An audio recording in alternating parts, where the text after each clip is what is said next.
G'day Roosters, let's talk about folder structure in a project.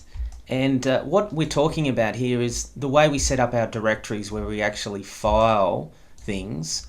And if we file things well, we have information at our fingertips. So we can be successful in the projects that we're working on. So the one I'm spinning around now is a project that I worked on. So this entire project I did completely by myself, and it's 4 towers, so it had to be organized and be efficient to deliver it. It was 168 drawings, and that's just in the framing plans. So how did we set the job up for this to work? So principally we're looking at structural documentation here, but the principles apply to other things too, and our folder structure has a few other things in it as well. So let's have a closer look at it by using the magnifier and zooming in. So you have a projects directory. Most people would have something like that somewhere on their computer. Now I have my projects by year. So this is 2017. And then I have my job number. The first 2 digits are the year. So 17 represents 2017. And the 025 means it was the 25th project of that year. Then, so that's my job number, my personal job number. Now, I'm a freelancer, so this is my client's job number. They used a similar system, but they had an extra digit.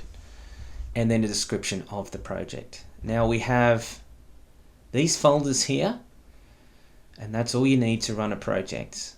Now I'll talk about contract admin, photos, and reports first, and design, and then we'll drafting and receive folder will go into more detail. So contract admin is where you'd put things like the fee proposal, stuff like that, stuff to do with the contract.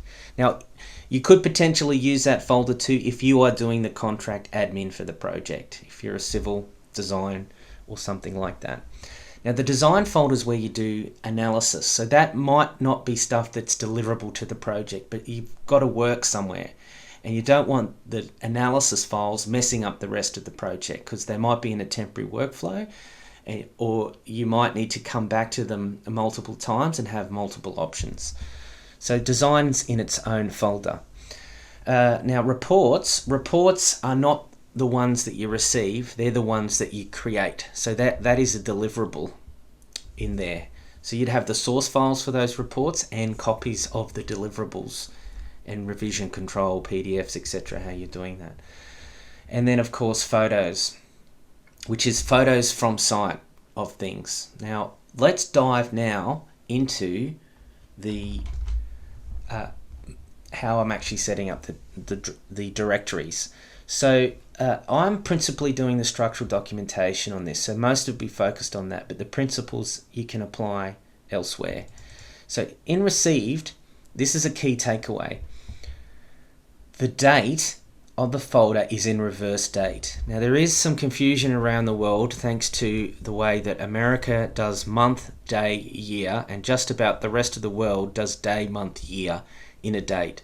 Now day, month, year makes a lot more sense because it's ascending in order. It's not a big unit, a little unit, and then back to a bigger one. But to get over that problem, do reverse date. And there is another advantage of that. So you've got a 4-digit is the year, then a dash, the second 2 digits is the month, a dash, and then the second 2 digits is the day, and followed by a description of what's in that folder. So that means that folder structure sorts in order. So that's actually oldest at the top. And if I click name here, now that's newest at the top. So you'll have information at your fingertips. It's easy to find stuff. So use that system throughout the whole project. So the receive folder is everything that comes in. Architectural drawings, land survey drawings,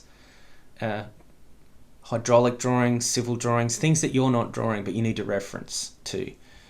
Now photos is similar in the way you set it up. It's reverse date order and a description. So that's pretty logical. Now let's dive into drafting because this is where most of the action is.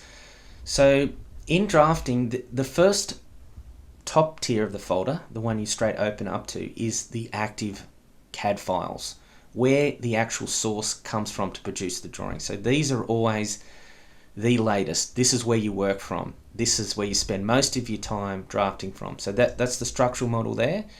It's 2017 version.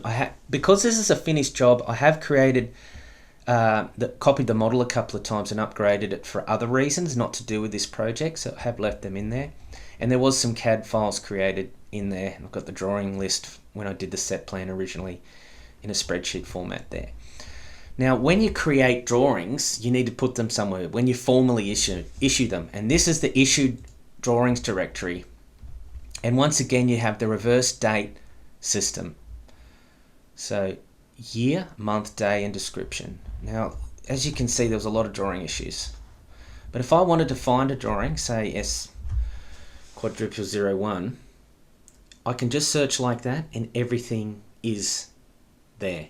You can find the latest version of that. Now that drawing was issued a lot because it had a drawing list on it that also had the revision on it and the issue date, so it was like a transmittal. Now you could create a current drawings directory and update that manually. That was done on this project, not in this folder, but in a shared folder elsewhere. Now the other folder is check prints and markups. Now I've increasingly been using this more and more. Now check prints and markups. Check prints and markups normally are on the temporary workflow. You just toss them out. So I don't keep all of them, but some you do need to keep because you're referencing them for a while or a bit more complicated. So once again, reverse date order, description. So that's how I set up a folder system for projects. Now that was a demonstration on a large project, but I used the same system on a small project and it works extremely well. And if you're going to take one thing away from this discussion, take this one thing. Reverse date order. It sorts better. It's not confused between American and other ways of date ordering when you've got month, day, year, month, year, day, month, day, year. Just do reverse date order. That is a winner, winner, chicken dinner.